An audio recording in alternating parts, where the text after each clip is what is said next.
ভারতের top football league ISL 2025-26 মৌসুমে বন্ধ হয়ে যেতে চলেছে এবং এও খবর আছে যে এই লিগ অনন্তকালের জন্যই বন্ধ হয়ে যেতে চলেছে। তবে অনন্তকালের জন্য আইএসএল বন্ধ হয়ে যাচ্ছে এই খবরটা এখনো সঠিক নয়। তবে 90% ধারণা করা হচ্ছে যে আইএসএল হয়তো অনন্তকালের জন্য বন্ধ হয়ে যাচ্ছে।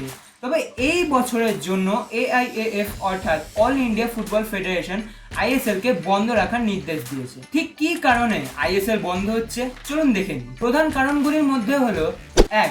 ক্লাবগুলির আর্থিক সমস্যা, 2. স্পন্সরশিপের ঘাটতি, 3. সম্প্রচার বা কমেন্টারি নিয়ে জটিলতা এবং 4. সবচেয়ে বড় কারণ যেটি হলো এই আইএসএল এ দর্শক সংখ্যা কম থাকা। আইপিএল নিয়ে যতটা মাতামাতি করে পাবলিক ততটাও আইএসএল কে নিয়ে করে না। আইএসএল এর একটা ম্যাচে হয়তো গুনে গুনে 100 কিংবা 200 জন দর্শক দেখা যায়। তবে এও ধারণা করা যাচ্ছে যে সেই পুরনো আই লিগই হয়তো কেড়ে নিতে পারে ইন্ডিয়ান ফুটবল লিগের শীর্ষে স্থান। নতুন খবর এবং খুশির আপডেট দিতে আমরা সবসময় প্রস্তুত। নজর রাখুন আমাদের নিউজ চ্যানেলে প্রকৃতি জার্নাল, কলকাতা।